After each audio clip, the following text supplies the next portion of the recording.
Company through ആണെങ്കിൽ ആ savings ഉണ്ടാവും. ഇങ്ങനെ സേവിങ്സ് ഉണ്ടാക്കാൻ നമ്മുടെ ബന്ധുക്കളെയും സുഹൃത്തുക്കളെയും നമ്മൾ എന്ത് ചെയ്യണം? ഒന്ന് സഹായിച്ചു കൊടുക്കണം. ഈ ആശയം അവരിലേക്ക് എത്തിക്കണം. ഇത്ര മാത്രമേ ഇവിടെ ചെയ്യേണ്ടതുള്ളൂ. ശരിക്കും പിന്നെ എന്താണ് ഒരു പ്രവാചകന്റെ പണിയാണ്. ഒരു പ്രവാചകന്റെ പണിയാണ്. ഈ ഒരു നല്ലൊരു ആശയത്തെ നമ്മുടെ സമൂഹത്തിലേക്ക് എത്തിച്ചു കൊടുക്കാന്നുള്ള ഒരൊറ്റ പണി മാത്രമേ ഇവിടെ ചെയ്യേണ്ടതുള്ളൂ. നമ്മളെ ബ്രാൻഡ് ചേഞ്ച് ചെയ്യണം.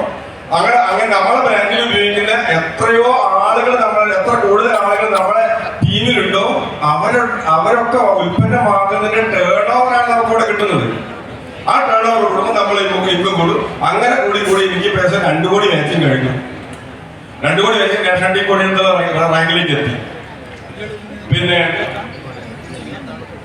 എന്റെ ഒരു എക്സ്പീരിയൻസ് എന്ന് പറഞ്ഞാൽ ഞാൻ തുടക്കത്തില് ഞാൻ പറഞ്ഞു 10 മണിയാകുമ്പോൾ സ്കൂളിൽ പോകണം. രാവിലെ ഒരു 6-6:30 മണിയപ്പോൾ ഞാൻ വീട്ടിൽ നിന്ന് ഇറങ്ങും. ഒരു 8-8:45 വരെ ഞാൻ ഇരുന്നിട്ട് ഞാൻ എന്റെ ഏറ്റവും വേണ്ടപ്പെട്ട ബന്ധുക്കളെ സുഹൃത്തുക്കളൊക്കെ കാണാൻ വേണ്ടി പോകും. അതിൽ കുറെ ആൾക്കാർ പരിഹസിച്ചു വിടും. അടുത്ത ആളെടുത്ത് പോകും. ഇങ്ങനെ ഒരു ടീം ഉണ്ടാക്കാൻ 9 വർക്ക് ചെയ്തിട്ട് വീണ്ടും ഞാൻ 10 മണിയാകുമ്പോൾ സ്കൂളിൽ എത്തും. ആ സ്കൂൾ ടൈം കഴിഞ്ഞ് 4 മണിക്ക് ശേഷം സ്കൂളിൽ നിന്ന് ഇറങ്ങിയിട്ട് വൈഫ് വർക്ക് ചെയ്യുന്നത് വൈഫിനെ എന്റെ വീട്ടിലേക്ക് ഇറക്കിയ ശേഷം വീണ്ടും ഞാൻ ഫീൽഡിലേക്ക് ഇറങ്ങി. ചിലപ്പോൾ 10 മണി 11 മണി 12 മണിയൊക്കെ ഫീൽഡിൽ ഇറങ്ങി വർക്ക് ചെയ്തിട്ടുണ്ട്. പക്ഷെ അന്നൊക്കെ വൈഫിനോട് ചോദിക്കായിരുന്നു ഇങ്ങനെയൊക്കെ പണിക്കുന്ന വല്ല കാര്യമുണ്ടോ. പക്ഷെ അന്ന് ആ ഒരു 2-3 കൊല്ലം ആ എഫേർട്ട് ഇട്ടപ്പം കളിയാക്കലുകളും കുറ്റപ്പെടുത്തലുകളൊക്കെ കേട്ട് മുന്നോട്ട് പോയ സമയത്ത് ആണ് എനിക്കൊരു വർക്കിംഗ് ടീം ഉണ്ടായത്. എന്റെ ബ്രാഞ്ച് 1-ലും ബ്രാഞ്ച് 2-ലും ഏകദേശം ഒരു 10ഓളം സ്റ്റേറ്റ് ടീം കോർഡിനേറ്റേഴ്സ് 2 ടീമിലേക്ക് ആയിട്ടുണ്ട്. അവരെ കൂടെ district coordinators, zonal team coordinators, അതേപോലെ തന്നെ ഡിസ്ട്രിക്ട് ടീം കോർഡിനേറ്റേഴ്സ്, അങ്ങനെ ടീം കോർഡിനേറ്റർ ആയപ്പോൾ ഒരു 110ഓളം ടീം കോർഡിനേറ്റർ ആയപ്പോൾ ലീഡർമാരുണ്ട്. 7000-ലധികം ഡിസ്ട്രിബ്യൂഷൻഷിപ്പ് ഉണ്ട്. ഇങ്ങനെ ഒരു ടീമിനെ ബിൽഡ് ചെയ്യാൻ കഴിയുന്ന സമയത്താണ് നമ്മൾ അനുഭവിക്കുന്നത്. ഇപ്പോ അത്രയും ടൈം വേണ്ട. 12 മണിയൊന്നും വർക്കിന് പോകേണ്ട ആവശ്യമില്ല. ഒരു 2 മാസം മുമ്പേ 2-2.5 മാസം മുമ്പേ ഞാൻ ഇപ്പോ എന്റെ മകളുടെ വിവാഹം ഇപ്പൊ കഴിഞ്ഞ് 18-ാം തീയതി കഴിഞ്ഞിട്ടുള്ളൂ. ആ 18-ാം തീയതിന് മുമ്പിട്ട് ഏകദേശം 2-2.5 മാസം ഞാൻ കാര്യമായിട്ട് ഫീൽഡിലൊന്നുമില്ല. എപ്പോഴെങ്കിലും വല്ലപ്പോഴും ഒരു മീറ്റിംഗ് പോയിട്ടുള്ളൂ. പക്ഷെ ഞാൻ ആദ്യത്തെ ആഴ്ചയിൽ 2ാമത്തെ ദിവസം തന്നെ TDF വിന്നറാണ്. പെർഫോമൻസ് ബോണസ് അച്ചീവ് ചെയ്യുന്നുണ്ട്. അങ്ങനെ ഇൻകത്തിന് യാതൊരു കുറവില്ല. കാരണം എന്താ, ടീം ഫീൽഡിലുള്ളത് കൊണ്ട്.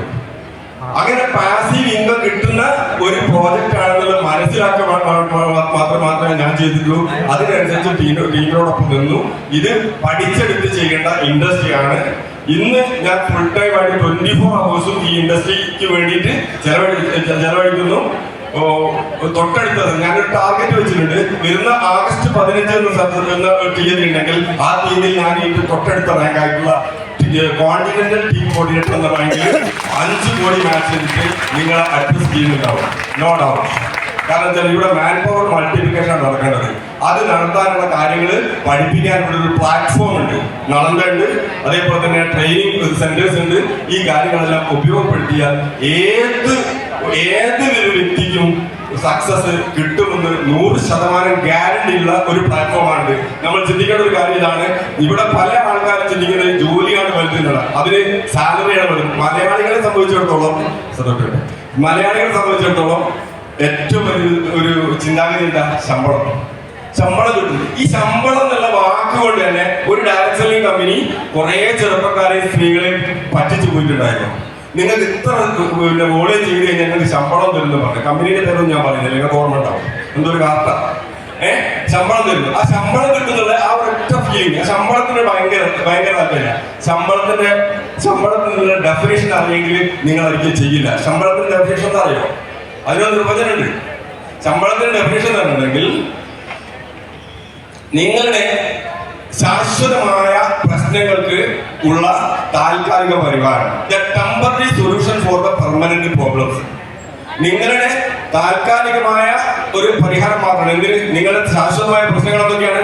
ടെലിഫോൺ ബില്ല്, EMI, കറണ്ടിന്റെ ബില്ല്, വാടക, ഫോണിന് റീചാർജ് ചെയ്യുന്നത്, ഇങ്ങനെയുള്ള ബില്ല് അടയ്ക്കാൻ വേണ്ടി മാത്രമല്ലേ നമ്മൾ ശമ്പളം വാങ്ങുന്നത്.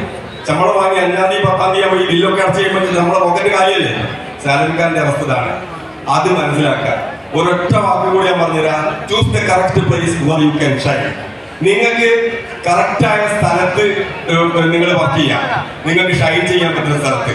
ഞാൻ മനസ്സിലാക്കി ടീച്ചിങ് മേഖലയിലല്ല. ഞാൻ സർവീസിൽ നിന്ന് വിടാൻ നിൽക്കുന്ന സമയത്ത് എനിക്ക് ഒരുപാട് ഓഫറുകൾ വന്നിട്ടുണ്ടായിരുന്നു ടീച്ചിങ് മേഖലയിലേക്ക് തന്നെ.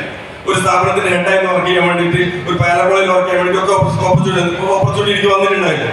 പക്ഷേ അതല്ല എന്റെ കറക്റ്റ് പ്ലേസ്. ഷൈൻ ചെയ്യാൻ പറ്റിയ സ്ഥലം മൈ ലൈഫ് സ്റ്റൈലാണെന്ന് എനിക്ക് മനസ്സിലായതുകൊണ്ടാണ് ഞാൻ ഇവിടെ പിടിച്ചത്. അപ്പൊ നമ്മൾ ഷൈൻ ചെയ്യാൻ പറ്റുന്ന സ്ഥലത്ത് നിൽക്കുക. നിങ്ങൾ ഇപ്പോഴുള്ള വലിയ കമ്പനിയിലായാലും കമ്പനിക്ക് പേരുണ്ടാവും, കമ്പനിക്ക് വലിയ പേരൊക്കെ ഉണ്ടാവും, പക്ഷെ നിങ്ങൾക്ക് പേരുണ്ടാക്കാനാവും ചിന്തിക്കുക. ഇവിടെ നിന്നാൽ നമുക്ക് പേരും പ്രശസ്തി കിട്ടും, നമുക്ക് പണം കിട്ടും, ഫിനാൻഷ്യൽ ഫ്രീഡം, ക്രൈം ഫ്രീഡം, ഒരേ പ്ലാറ്റ്ഫോം കിട്ടുന്ന ഒരേ ഒരു ഡയറക്ട് സെല്ലിംഗ് കമ്പനിയുള്ളൂ. ദ വേൾഡിൽ നമ്പർ 1 ആകാൻ പോകുന്ന MI life style marketing global private limited. അതിന്റെ പ്ലാനാണ് നിങ്ങളിവിടെ കേട്ടിട്ടുള്ളത്. അതിന്റെ ട്രെയിനിങ് ആണ് ഇവിടെ നടന്നുകൊണ്ടിരിക്കുന്നത്. നേരത്തെ ബെല്ലി സാർ തുടങ്ങിയതുപോലെ നിങ്ങൾ ഏത് പ്രതിമയാണ് തീരുമാനിച്ചു? ഈ ചെവിടി പോയിട്ട് ആണോ, അല്ലെങ്കിൽ ഇത് കേട്ടിന് പറഞ്ഞുകൊണ്ട് നടക്കാനാണോ പോകുന്നത്? ഇത് നെഞ്ചിലേറ്റി ഏറ്റെടുക്കാനാണ് നിങ്ങൾ തയ്യാറാകുന്നതെങ്കിൽ 100% ഗ്യാരണ്ടിയാണ്. നിങ്ങൾ കണ്ടതിനേക്കാൾ വലിയ സ്വപ്നങ്ങൾ നേടാൻ ഈ ഓപ്പർച്യൂണിറ്റി നിങ്ങളോടൊപ്പം ഉണ്ടാവും, ഈ ലീഡേഴ്സ് നിങ്ങളോടൊപ്പം ഉണ്ടാവും, ഈ ടീം നിങ്ങളോടൊപ്പം ഉണ്ടാവും എന്ന് പറഞ്ഞുകൊണ്ട് താങ്ക് യു വെരി മച്ച്.